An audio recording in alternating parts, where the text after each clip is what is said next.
ഹരേ കൃഷ്ണ. സർവം ശ്രീ രാധാകൃഷ്ണാർപ്പണമസ്തു. ഭഗവാനോടുള്ള അമിതമായ ഭക്തി ഉണ്ട്. ക്ഷേത്ര ദർശനങ്ങളൊക്കെ മുടങ്ങാതെ നടക്കും. ക്ഷേത്രങ്ങളിൽ പൂജകളും വഴിപാടുകളും ചെയ്യും. ഗുരുവായൂരിൽ പോകും. പ്രധാനപ്പെട്ട തീർത്ഥാടനങ്ങളൊക്കെ സന്ദർശിക്കും. അങ്ങനെയൊക്കെ വരുമ്പോൾ നമ്മുടെ ഉള്ളിൽ ഭക്തിയുടെ ഒരളവ് വർദ്ധിക്കും.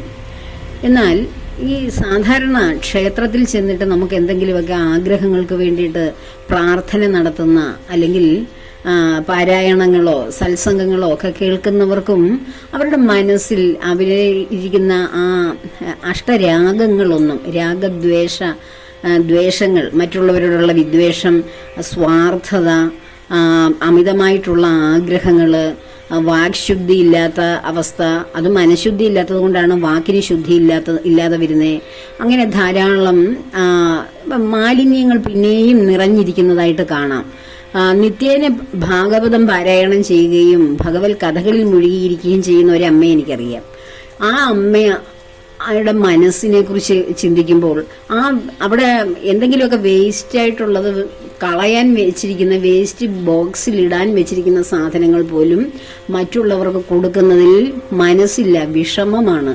അതുപോലെ അവിടെ ജോലിക്കൊക്കെ അന്യഭാഷ തൊഴിലാളികളൊക്കെ വന്ന് ജോലി ചെയ്യുമ്പോൾ അവർക്ക് ആ ആഹാരമോ വെള്ളമോ റെസ്റ്റോ ഒക്കെ എടുക്കുന്നതിലെല്ലാം ഇങ്ങനെ സ്വാർത്ഥത കാണിക്കുന്ന ചില മനുഷ്യരെ ഞാൻ കണ്ടിട്ടുണ്ട്. അതും എപ്പോഴും ഭാഗവതം വായിക്കുകയും ഭഗവാനെ കുറിച്ച് വളരെ പുകഴ്ത്തി പറയുകയും ഒക്കെ ചെയ്യുന്ന ചില വ്യക്തികളെയാണ് ഞാൻ ഈ ഉദാഹരണം പറഞ്ഞത്. എന്തുകൊണ്ടാണ് ഇങ്ങനെ സംഭവിക്കുന്നത്? നമ്മുടെ ചുറ്റിലും ഒക്കെ നമുക്ക് ഇങ്ങനെ കാണാൻ കഴിയും. ഇപ്പോൾ ഒരു ദുരന്തം വന്നപ്പോൾ ദുരന്ത മുഖത്ത് എല്ലാവരും മനസ്സറിഞ്ഞ് സഹായിക്കുന്നു. പക്ഷേ ഈ ദുരന്തം വരുമ്പോഴല്ല, എല്ലായ്പ്പോഴും മനുഷ്യന് ആകെ ആശ്രയം മനുഷ്യൻ മാത്രമേ ഉള്ളൂ. ജീവനുള്ളവർ പരസ്പരം അങ്ങോട്ടും ഇങ്ങോട്ടും സ്നേഹിക്കുന്നു. ആ ജീവൻ എന്ന് പറയുന്നത് അതിനെ നിലനിർത്തുന്ന ആത്മാവാണ്. ഭഗവാൻ ആണ് എല്ലാവരിലും പ്രവർത്തിക്കുന്നത്. അതുകൊണ്ടാണ് അവിടെ ജാതി മത രാഷ്ട്രീയ വർണ്ണ വ്യത്യാസമില്ലാതെ എല്ലാവരും ഒരുപോലെ ജീവിക്കുന്ന അവസ്ഥ വരുന്നത് ഈ ദുരന്തങ്ങളിൽ വരുന്നത് അതുകൊണ്ടാണ്. അവിടെ ആത്മാവാണ് പ്രധാനം. അവനവന്റെ ഉള്ളിലെ ജീവൻ, ആ പ്രാണനെ കൈപിടിച്ചുകൊണ്ടാണ് എല്ലാവരും ഓടുന്നത്. അപ്പോൾ ആ പ്രാണന് വല്ല മതമുണ്ടോ, ജാതിയുണ്ടോ, അല്ലെങ്കിൽ സമ്പന്നനെന്നോ ദരിദ്രനെന്നോ ഉള്ള വ്യത്യാസമുണ്ടോ, ജ്ഞാനമുള്ളവനെന്നോ അജ്ഞാനിയെന്നോ ഉള്ള വിവേചനമുണ്ടോ? അങ്ങനെ യാതൊരു വ്യത്യാസവും അവിടെ രാഷ്ട്രീയമില്ല, വർഗ വ്യത്യാസങ്ങളൊന്നുമില്ല. ആകെയുള്ളത് അവനവന്റെ പ്രാണൻ. ആ പ്രാണന് മതമില്ല, ഒരേ ഒരു മതമേ ഉള്ളൂ. ഏത് മതം? മനുഷ്യൻ, അവന്റെ ജീവൻ എന്ന മതം മാത്രമേ അവിടെ ഉള്ളൂ. അതുകൊണ്ടാണ് ഏത് സമുദായത്തിൽപ്പെട്ടവനെയും ഏത് രാഷ്ട്രീയ വൈരികളെയും ആപത്തിൽപ്പെട്ടാൽ പരസ്പരം മനുഷ്യൻ സഹായിക്കുന്നത്. ഇത് മനുഷ്യന്റെ ഉള്ളിൽ എപ്പോഴും സ്ഥായിയായിരിക്കുന്ന ആത്മബോധമാണ്, ആത്മാവിന്റെ സത്തയാണ്, അവന്റെ അസൽ സ്വഭാവമാണ് സഹജീവികളോടുള്ള സ്നേഹം. ഈ സഹജീവി സ്നേഹം ഭഗവാനെ നിരന്തരം ധ്യാനിക്കുന്നു എന്ന് അവകാശപ്പെടുന്നവർ, അല്ലെ ഭഗവാന്റെ ഭക്തരാണ് എന്ന് അവകാശപ്പെടുന്നവർക്ക് പോലും ഈ സഹജീവി സ്നേഹം അവനവന്റെ ആത്മാവിൽ കുടിയിരുന്നിട്ടും അത് പ്രകടമാക്കില്ല. കാരണം അജ്ഞത കൊണ്ട്, അവിദ്യ കൊണ്ട്, അന്ധകാരം കൊണ്ട് നിറഞ്ഞ മനസ്സിന്റെ മുകളിലാണ്, ആ കർമ്മങ്ങളുടെ മുകളിലാണ് ഭഗവാനെ നിരന്തരം ധ്യാനിക്കുകയും പ്രാർത്ഥിക്കുകയും ഭഗവത് കഥകൾ കേൾക്കുകയും പാരായണം ചെയ്യുകയും ഒക്കെ ചെയ്യുന്നത്. അപ്പോൾ അതിനാണ് മനഃശുദ്ധി വേണമെന്ന് പറഞ്ഞത്. ഭാഗവത കഥാശ്രവണം, ഭാഗവതം കഥാരൂപത്തിൽ ഞാൻ ഇങ്ങനെ പറഞ്ഞുകൊണ്ടിരിക്കുന്നതിനിടയിൽ കഴിഞ്ഞ എപ്പിസോഡുകളിലെല്ലാം ഞാൻ പറഞ്ഞു, മനഃശുദ്ധിയാണ് പ്രധാനപ്പെട്ട ഒരു മനുഷ്യന്റെ ജീവിതത്തിൽ ഏറ്റവും ആവശ്യം. ആ മനഃശുദ്ധിക്ക് വേണ്ടി നമ്മൾ എന്ത് ചെയ്യണം? നിരന്തരം ഭഗവത് സ്മൃതിയിലിരിക്കുക, ഭഗവാന്റെ നാമം ജപിക്കുക, ഭഗവാനുമായി സത്സംഗങ്ങളിൽ ഏർപ്പെടുക. അങ്ങനെ ഭഗവാന്റെ നാമജപങ്ങൾ കൊണ്ട് മുഖരിതമായ മനസ്സും ആ നാവും ശരീരവും ഒക്കെ ഇങ്ങനെ നിലനിൽക്കുമ്പോൾ അതിൽ നിന്ന് ക്രമേണ നമ്മളിലിരിക്കുന്ന ഈ ദുഷ്ടമായിട്ടുള്ള നെഗറ്റീവായിട്ടുള്ള ചിന്തകളൊക്കെ ക്രമേണ മാറും. അഷ്ടരാഗങ്ങൾ എന്നാണ് ഇതിന് പറയുന്നത്. രാഗദ്വേഷ കാമ ക്രോധ ലോഭ മോഹങ്ങളൊക്കെ എത്രയും സമ്പാദിക്കുന്നത് എനിക്കും എൻ്റെ കുടുംബത്തിനും വേണ്ടി മാത്രം. ഇതാണ് അധികം സമ്പന്നത കൊണ്ട് നടക്കുന്നവരുടെയും ഉള്ളിലുള്ള ചിന്ത. ഞാൻ കഷ്ടപ്പെട്ടത് കൊണ്ടല്ലേ എനിക്ക് സമ്പത്തുണ്ടാകുന്നത്, അതിൽ മറ്റുള്ളവർക്ക് എന്താണ് പങ്ക്? അല്ലെങ്കിൽ കുടുംബത്തിലുള്ള മറ്റംഗങ്ങൾക്ക് എന്താണ് ഗുണം, എന്തിനാണ് അവരെ അർഹിക്കുന്നത് എന്നൊക്കെയുള്ള ചോദ്യങ്ങളും സ്വയം ന്യായീകരിക്കുന്ന ചിന്തകളുമൊക്കെയായി ജീവിക്കുന്നവരുടെ മനസ്സിൽ ഭഗവാൻ എവിടെ വിളങ്ങും? ഗുരുവായൂരൊക്കെ പോകും, മാസം തോറും പോയി തൊഴുന്നുണ്ടാകും. പക്ഷെ മനഃശുദ്ധി ഇല്ലെങ്കിൽ ഭഗവാൻ അവിടെ എങ്ങും പ്രസാദിക്കില്ല. മനഃശുദ്ധിയാണ് ഒരു വ്യക്തിക്ക് ഏറ്റവും ആദ്യം. അതില്ലാത്തവർ എപ്പോഴും അജ്ഞതയിലാണ്. എത്ര വലിയ ഭക്തയാണെന്ന് പറഞ്ഞാലും. ഭാഗവതമൊക്കെ എടുത്ത് ദിവസവും രാവിലെ പാരായണം ചെയ്യും. രാമായണ മാസാചരണ കാലത്ത് രാമായണം വായിക്കും. നാരായണീയം പാരായണം ചെയ്യും. എല്ലാ ഗ്രന്ഥങ്ങളും ചെയ്യും. ഹരിനാമകീർത്തനം നിത്യേന ജപിക്കും. പക്ഷെ ഈ ജപിക്കുന്നവരുടെ ആരുടെയെങ്കിലും മനസ്സിൽ സഹജീവികളോടുള്ള സ്നേഹമോ കാരുണ്യമോ, വിഷമിക്കുന്ന മറ്റു മനുഷ്യരും നമ്മുടെ മുന്നിൽ വന്നാൽ നമ്മുടെക്ക് ഉപയോഗിക്കാനുള്ള സാധനമാണ് നമ്മൾ മറ്റുള്ളവർക്ക് കൊടുക്കേണ്ടത്. നാം എങ്ങനെ ഉപയോഗിക്കുന്നു ആ സാധനമാണ്. നമുക്ക് വേണ്ടാത്ത സാധനമല്ല നമ്മുടെ സഹജീവികൾക്ക് കൊടുക്കേണ്ടത്. കാരണം അവരിലിരിക്കുന്നതും നമ്മളിലിരിക്കുന്ന ഈശ്വര ചൈതന്യമാണ്. അപ്പോൾ ആ ഈശ്വര ചൈതന്യത്തെ നാം അവഗണിച്ചിട്ട് അവരെ പരിഗണിക്കാതിരിക്കുകയാണ് നമ്മൾ ചെയ്യുന്നത്. നമുക്ക് എന്താണോ ഉപയോഗിക്കാൻ പറ്റുന്നത് അതാണ് മറ്റുള്ളവർക്ക് കൊടുക്കേണ്ടത്. അത് ദാനമൊന്നുമല്ല. ഒരു ഈശ്വരന്റെ ഒരംശം മറ്റൊരംശത്തിന് നൽകുന്ന ഒരു സഹായം, ഒരു സമ്മാനമാണത്. അപ്പോൾ ആ ഒരു ഗുണം ഭക്തരെന്ന് അവകാശപ്പെടുന്നവർക്ക് വരാത്തത് അവരുടെ മനസ്സിന് ചേഞ്ച് ഇല്ല. മനസ്സിൽ അജ്ഞാനം നിറഞ്ഞു നിൽക്കുന്ന മനസ്സിൽ ജ്ഞാനം ഉദിക്കുമ്പോൾ എല്ലാം മറ നീക്കി പുറത്തു വരും. ആ മറവിലാണ് എല്ലാവരും ഇരിക്കുന്നത്. എന്നിട്ട് പറയും, ഞാൻ ദൈവത്തിന്റെ ഭക്തയാണ്, എനിക്ക് അതിനേക്കാൾ ഭക്തനാണ്, എന്നെ ചോദ്യം ചെയ്യാൻ ആരുമില്ല, എനിക്കറിയാവുന്ന അത്രയും അറിവ് ആർക്കുമില്ല എന്ന് പറയുന്നത് തന്നെ അജ്ഞത കൊണ്ടാണ്. ഭഗവത് ഭക്തരായിട്ടുള്ള വ്യക്തികൾക്ക് ഇതുപോലെയുള്ള അഹന്ത നിറഞ്ഞ വാക്കുകളോ അവരുടെ മനസ്സോ ചിന്തകളോ ഒന്നും ഉണ്ടാവുകയില്ല.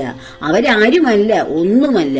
ഞാൻ കഴിഞ്ഞ ദിവസം ശുഗ മഹർഷിയെ കുറിച്ച് പറഞ്ഞു. വ്യാസഭഗവാന്റെ മകനായ ശുഗ ബ്രഹ്മർഷി ആത്മജ്ഞാനം നിറഞ്ഞ, ബോധം അറിഞ്ഞ, ഭഗവാൻ നമ്മളിരിക്കുന്ന ബോധം എന്താണെന്ന് അനുഭവിച്ചറിഞ്ഞ ആളാണ്. അദ്ദേഹത്തിന്റെ നടത്ത കണ്ടാൽ ഒരു മൂഢൻ, ഒരു വിഡ്ഢി, ആരും ശ്രദ്ധിക്കാത്ത, നമ്മൾ വിചാരിക്കും വല്ല ഭ്രാന്തനാണോ എന്ന്.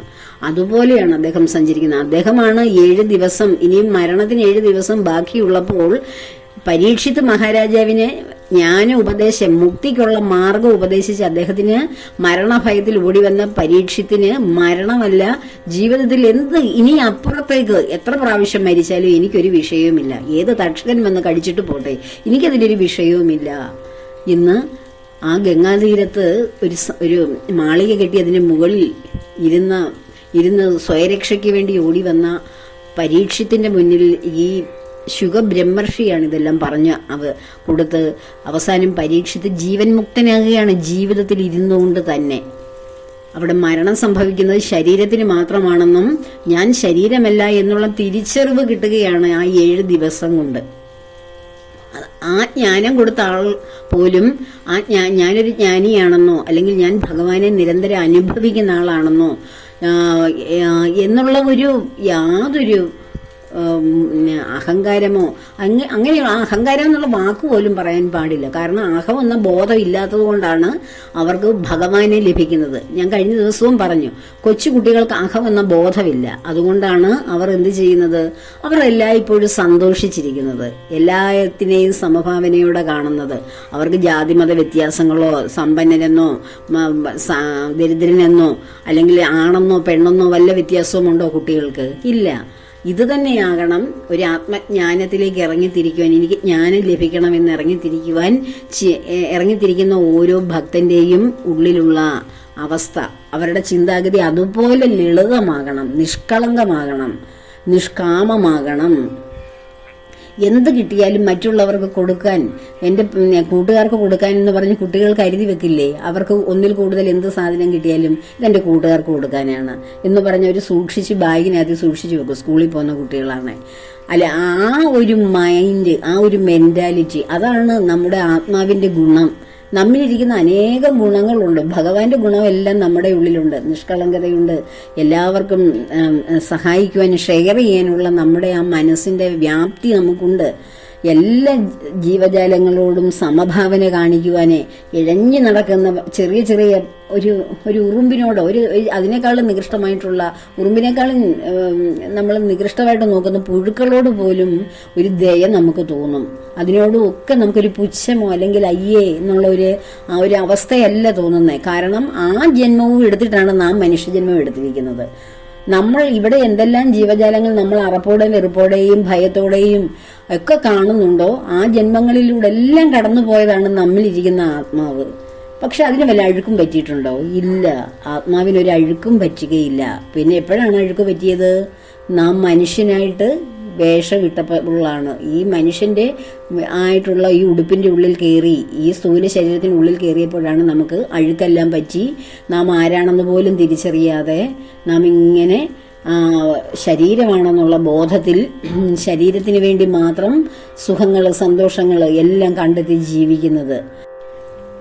അപ്പോൾ എല്ലാവർക്കും ഭക്തിയിലേക്ക് വരുന്ന എല്ലാവരും ഭഗവത് നാമജപങ്ങൾ കൊണ്ട് നമ്മുടെ മനസ്സ് ശുദ്ധമാകുവാൻ, ആത്മചൈതന്യത്തിന്റെ സ്വരൂപത്തിൽ നമ്മുടെ മനസ്സാകുവാൻ, നമ്മുടെ ചിന്തകൾക്ക് ആ ഒരു രൂപം വഴിതെളിച്ചു വിടുവാൻ ഭഗവാനോട് എല്ലാവരും ആഗ്രഹിക്കുക, പ്രാർത്ഥിക്കുക.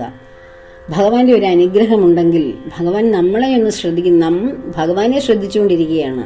ഭഗവാൻ നമ്മെ ശ്രദ്ധിക്കുമ്പോൾ മാത്രമേ ആ ഒരു മനസ്സിനൊരു ചേഞ്ച് ഉണ്ടാവുകയുള്ളൂ. അപ്പോൾ ഭഗവാൻ ഏറ്റവും ശുദ്ധ സ്ഫടികമായ സത്വഗുണത്തിൽ നിറഞ്ഞിരിക്കുന്ന ആ ഭഗവത് ചൈതന്യത്തിന് നമ്മളുടെ മനസ്സിൽ നിരന്തരമായിട്ടുള്ള ഇന്ദ്രിയങ്ങളിലൂടെ നേടിയെടുക്കുന്ന ആ അഴുക്ക് അല്ലെങ്കിൽ അന്ധത, അജ്ഞത, അതിൻ്റെ മുകളിൽ കയറി ഇരിക്കാൻ ഭഗവാന് കഴിയില്ല. എപ്പോഴും നമ്മുടെ മനസ്സാണ് ശുദ്ധമാകേണ്ടത്. മനഃശുദ്ധി അതാണ് ഏറ്റവും പ്രധാനം. ഭക്തിയുടെ ഉയർന്ന തലങ്ങളിലേക്ക് എത്തുവാൻ നമുക്ക് മനഃശുദ്ധി വേണം. അല്ലെങ്കിൽ നമ്മൾ മരിക്കുവോളം, ഈ ശരീരം വിട്ടു പോകുവോളം ഒരു ഭക്തൻ അല്ലെ ഒരു ഭക്ത മാത്രമേ ആകുകയുള്ളൂ. അതിന് മേലേക്ക് നമ്മൾ ഉയരില്ല. അപ്പോൾ അതിന് മുകളിലേക്ക് ഉയരുവാനുള്ള ആദ്യ പടിയാണ് മനസ്സിനെ ശുദ്ധമാക്കുക. അപ്പോൾ മനഃശുദ്ധി വന്നാൽ വാക്ശുദ്ധി വരും, പ്രവൃത്തികൾക്ക് ശുദ്ധി വരും, ധർമ്മബോധം വരും, സത്യം, നീതി, ദയ, കാരുണ്യം, ഇതെല്ലാം അതിൻ്റെ പിന്നാലെ വന്നുകൊണ്ടിരിക്കും. അപ്പോൾ അതിനുവേണ്ടിയാകട്ടെ നമ്മുടെ ഇന്നത്തെ ചിന്തകൾ. അതിനുവേണ്ടി മനസ്സ് ഭഗവാന് സമർപ്പിക്കുക. സർവകർമ്മങ്ങളും ഭഗവാന് വേണ്ടി സമർപ്പിച്ചുകൊണ്ട് വേണം ഓരോ ദിവസവും എഴുന്നേറ്റ് അവനവൻ്റെ കർമ്മങ്ങൾ ചെയ്യേണ്ടത്. ഇത് ഭഗവാൻ എനിക്ക് നിയോഗിച്ചിരിക്കുന്ന കർമ്മമാണ്. ഈ കർമ്മം ഞാൻ മനോഹരമായി ഭഗവാന് വേണ്ടി ചെയ്യുന്നു. ഇതിൻ്റെ ഫലം എന്തു തന്നെ ആയാലും അത് ഭഗവാനാണ് ആദ്യം അനുഭവിക്കുന്നത്. അപ്പോൾ അതിനുശേഷം മാത്രമാണ് എനിക്ക് ലഭിക്കുന്നത്. എനിക്ക് വയ്യ ഭഗവാനെ കർമ്മഫലങ്ങളൊന്നും അനുഭവിക്കാൻ, എല്ലാം അവിടുന്ന് തന്നെ ഏറ്റെടുത്താട്ടെ എന്ന് വേദനയോടുകൂടി, സന്തോഷത്തോടുകൂടി, നിറഞ്ഞ സമർപ്പണത്തോടുകൂടി ഭഗവാനോട് വളരെ സ്നേഹത്തോടുകൂടി, ആഗ്രഹത്തോടുകൂടി സമർപ്പിച്ച് പറയൂ. എല്ലാ കർമ്മങ്ങളും ഭഗവാൻ ഏറ്റെടുത്തിട്ട് സന്തോഷത്തോടുകൂടി നമുക്ക് മറുകർമ്മങ്ങൾ തരും. അപ്പോൾ എല്ലാവരെയും ഭഗവാൻ അനുഗ്രഹിക്കട്ടെ. ഭഗവാന്റെ അനുഗ്രഹം സമൃദ്ധമായി ഈ പ്രപഞ്ചത്തിൽ ഉണ്ടാകുവാൻ ആഗ്രഹിക്കുന്നു. സർവകർമ്മങ്ങളും ഭഗവാന്റെ പത്മപാദങ്ങളിൽ സമർപ്പിക്കുന്നു.